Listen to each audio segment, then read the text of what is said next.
I mean, if I can move it by hand, it's not carrying any weight right now.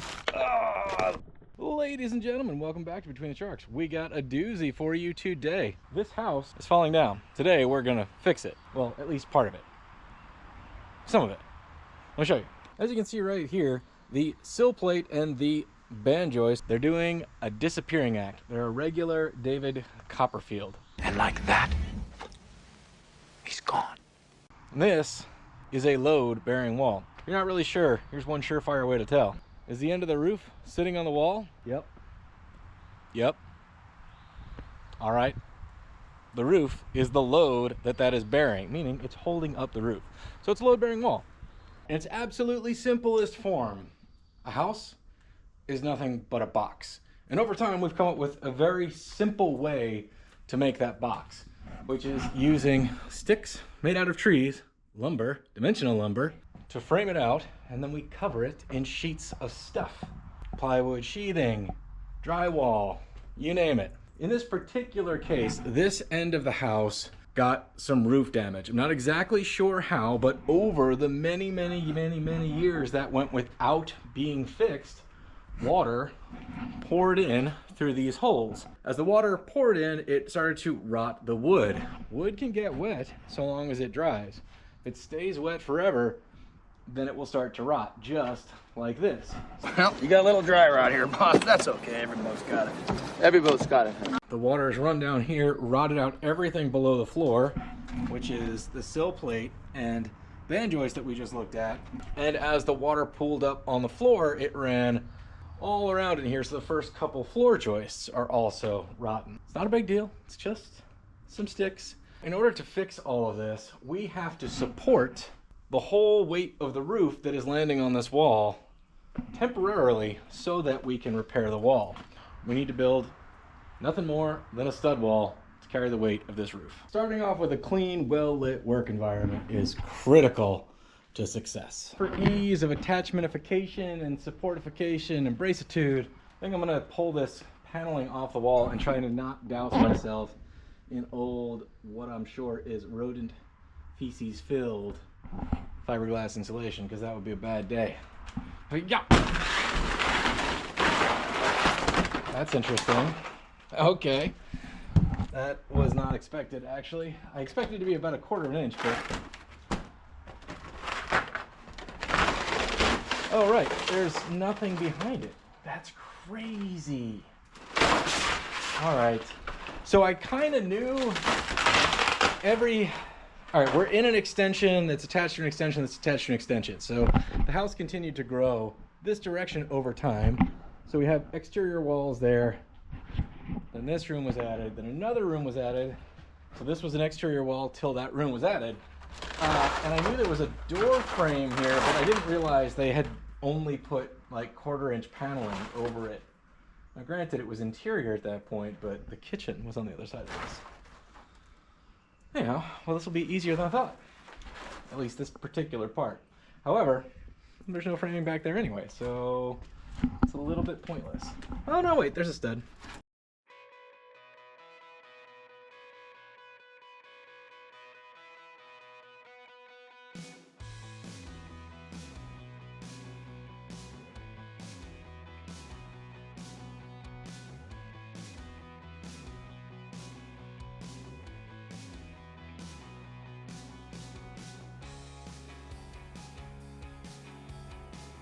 Clearly this work environment is a disaster, and it's a Sunday and I'm already whooped. But this may be the smartest thing I do all day, so I thought I'd bring you in. I need to put a top plate on because my goal here is to also level these rafters out the best that I can as I go. So the most likely to be correct is the far one against the wall because it's actually attached to the wall and it's above the plate. The one most likely to be wrong is the one in the center, A, because it's the least supported, but B, it's the most rottenest, and it's clearly sagging down over probably about 1/2 inch, 3/4 inch. I'm gonna secure the top plate to the ceiling joist, and then we're gonna jam the studs under there. We're gonna cut them to the length that fits over on the far side against the wall, and then we're gonna use some MC hammering Hammer time! to get them to like hopefully push upwards just a wee bit. We'll lift it one way or another It's just friction fit, so it's ready to fall down and karate chop me at any time. But before it does the full-blown judo chop, we're gonna put some screws in, and we'll build the stud wall below it. It's non-traditional, but you can't build a stud wall and then lift it up in here. The diagonalification, that's not a word. It'll jam up there before you can get it vertical.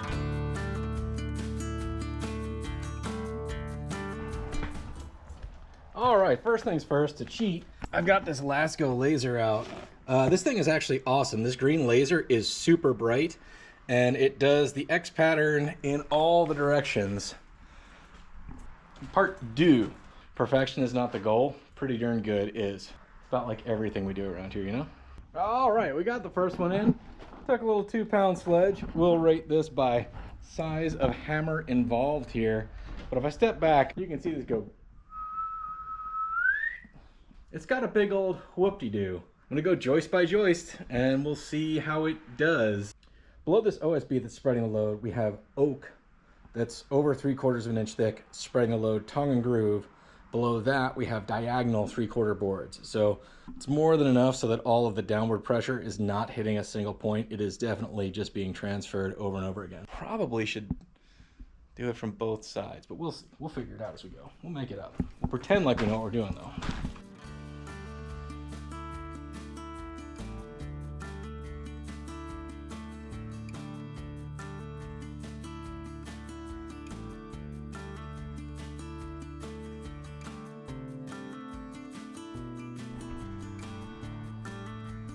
All right, so I ended up bringing out old Leroy, just trying to impress some folks there. I'm not having to use the jack or anything like that. It's easy for me to see how much the most rottenest one lifted up. It's a significant amount. It was over an inch.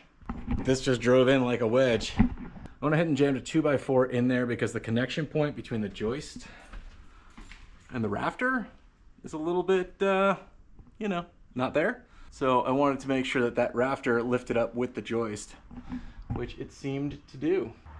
Yeah, it's going pretty easily. I shouldn't have said that. Why did I say that? None of these have fasteners. They are just vegged in there with the weight of the ceiling now sitting on them. So it definitely appears that we have taken a decent amount of weight off that far wall. We've raised these up by as much as an inch, 1.25 inches in the center, and less so on the ends. This didn't take much force. Like, these little 2x4s are not bowing out. They're not crazy. Like, the camera lens may be doing a little bit of something, but they're pretty darn straight. And then we'll start pulling this paneling down, seeing what's behind door number 1. That's door number 1, but there's probably door number 2 or 3. Yep, that's pretty loose. Again, I don't want to cover myself in stuff yet, but I'm going to hold that there.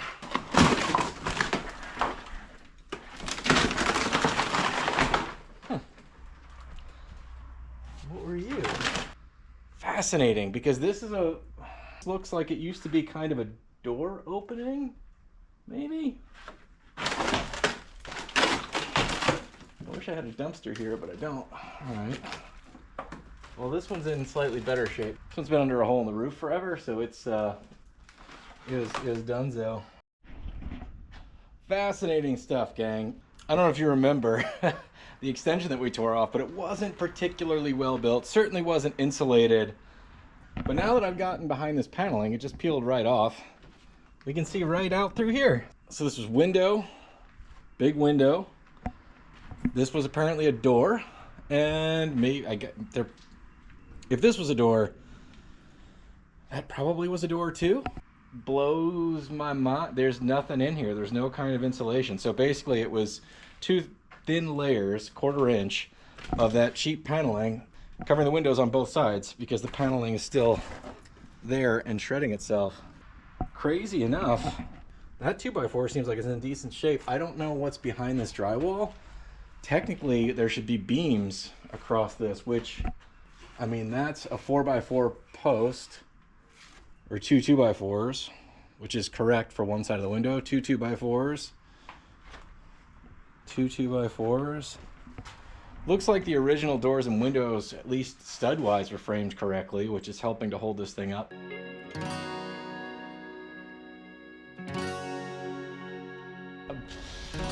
Okay.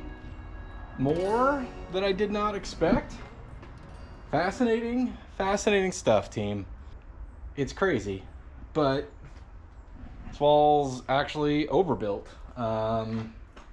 Over the windows, all the way to the other side of the door, almost the width of the room, minus this 1 foot-ish gap, and the gap over there against the wall, there is a double 2x10, a 4x4 was what it looks like, and then a double top plate, and then everything is sitting on top of that. That's butch, team. Clearly there's nothing holding it up here where the door frame was, but the end of that beam is right here. So that whole load-bearing wall is not sitting on anything. You can see the first floor joist back there is also rotten. Oh, cool old medicine bottle. Probably gonna break it before I clean it.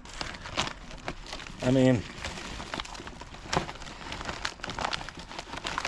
it's crazy. Don't need any fancy tools, guys. I mean, if I can move it by hand, it's not carrying any weight right now. That's for sure. And there we go. Right into the foundation.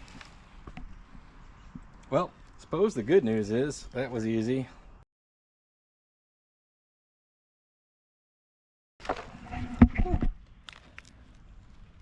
Oh, that could have got me. That was close. This is not going to hurt anything. It will make it better, but you know, it's obviously not the best way to do it. This is the fast setting, no mix, kind of like post hole concrete mix, but it'll firm this up a little bit, hopefully. 100 pounds of concrete mix poured in these holes, so that's definitely going to help keep everything kind of still and stable, at least more still and stable than it was.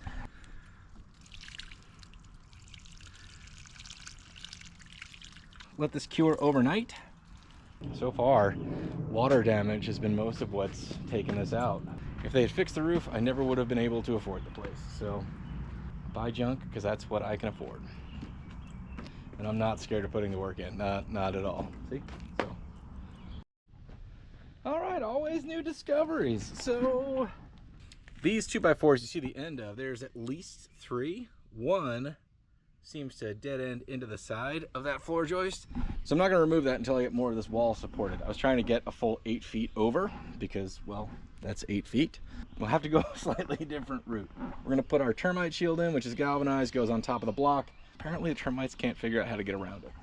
All right, we got to do the old switcheroo. You know, we got to just shove wood in where there is no wood. I don't know what's holding what up.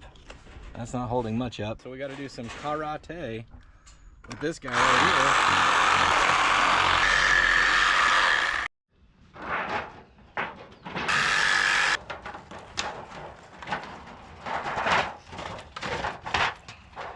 I'm gonna notch the floor out here.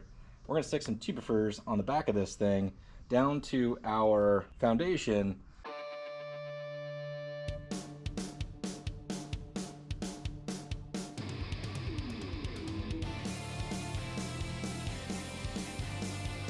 That was all floating anyway, so now you can see we got little stilts. It's gonna be many, many, many steps before we're done.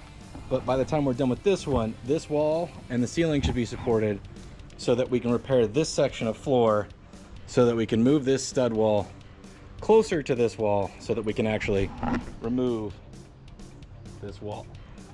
Yeah, it'll be fine. It's going pretty quick.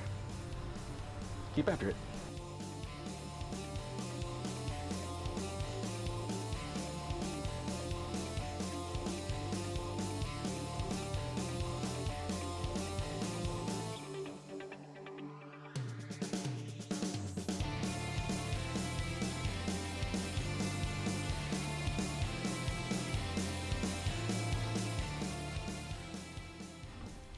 Funny story, now that I was all proud of myself for plunge cutting with a Sawzall, which is not its intended purpose, I'm realizing that these blocks on this foundation are 1.5 inches higher than these.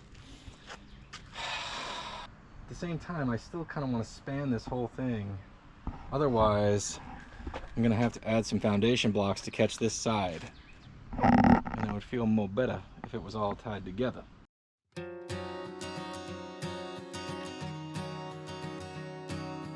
Whatever we're doing here is only semi-permanent anyway. We'll have plenty of opportunity to adjust it once this wall is removed, which is a later days project. We do just want to get something on there supporting everything in case things sag. So that's what we're going to continue to do.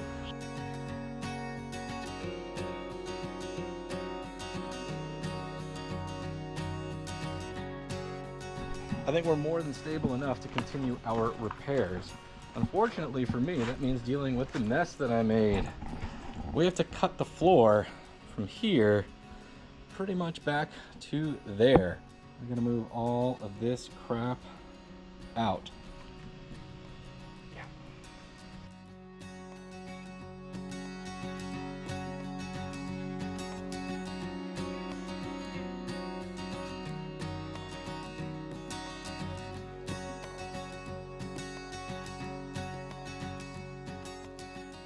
I think you guys can see right in here the dark spot. Well, that's wet from rain last night because the roof is still leaking. Yeah, lots of water. All right, circ saws can be different. So there's my mark. I'm making sure my blade is about on the mark, and then I just screwed down this board.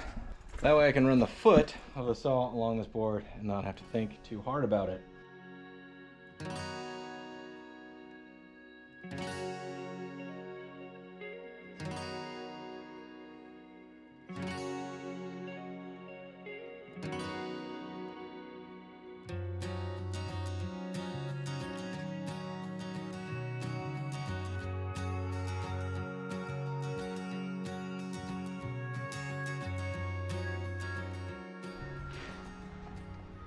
All right, so that just kind of gave it up as we cut through, which doesn't surprise me, but it just goes to show that structurally, when everything is really tied together, it's extremely strong. Like, one weak floor joist definitely was sagging, but really was still holding because there was a layer of oak, tongue and groove attached together, and a layer of diagonal subflooring. When we cut through that, well, that's when it gave it up, which is exactly what you would expect when you see that.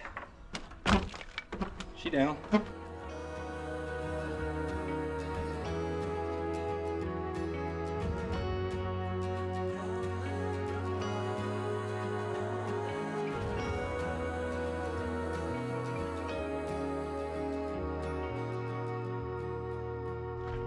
We're actually getting a look at stuff now. So, got a double, what looks like 2x8, and then this is common. This is a common older style of construction. It's frowned upon now. It basically makes a place for the wood to split, which is in theory right here. However, considering that this joist was pretty much rotten off, this joist was carrying extra weight. I'm not saying it's all a charade to sell joist hangers, but you know, I like selling joist hangers. They're expensive. I've got something to sell, something rather valuable. But, ooh. Oh boy. Right where the water's been pouring on it for who knows how many years.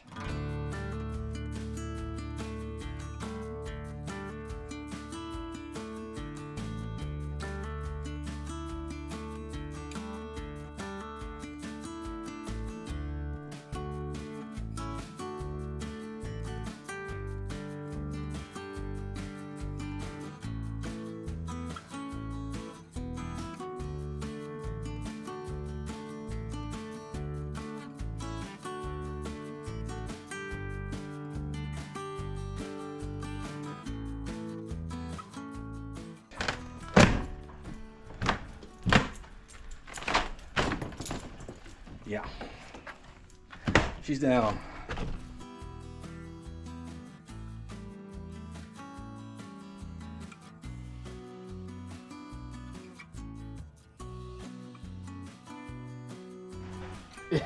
Yeah, that one's toast. We've done damage here. The good news is we've cut back to where the water damage ends and everything else looks pretty darn decent.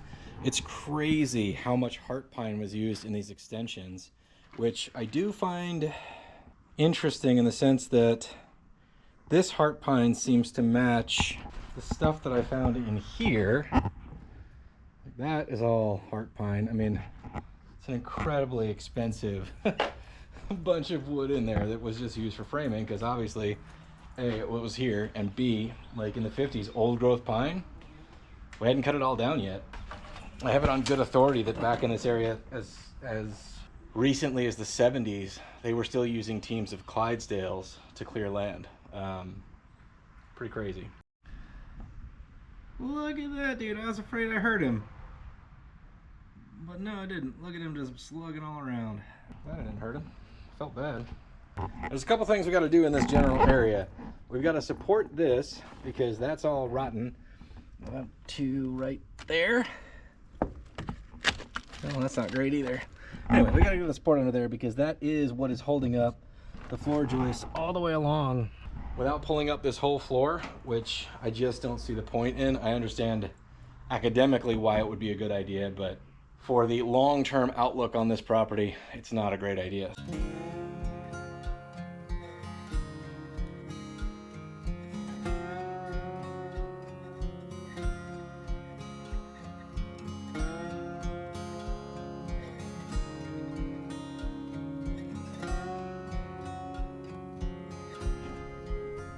All right, that worked out way more better.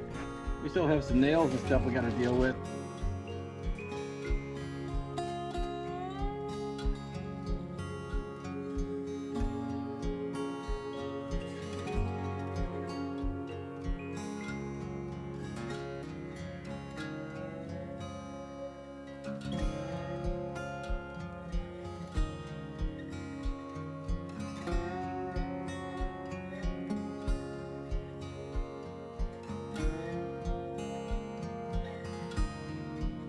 We cut out a bunch of stuff. That is a big pile of flooring. Some of it was in better shape than others.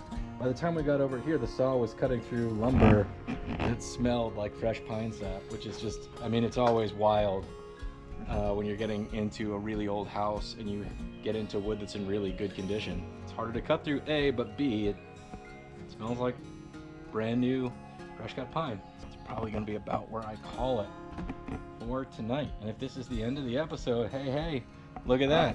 We demoed some floor.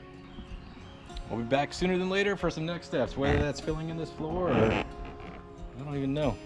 I don't know. But anyway, thank you guys for watching, and we'll see you next time on Between the Sharks. Consider subscribing, buy some merch, it all help out. All right, thank you very much. Bye.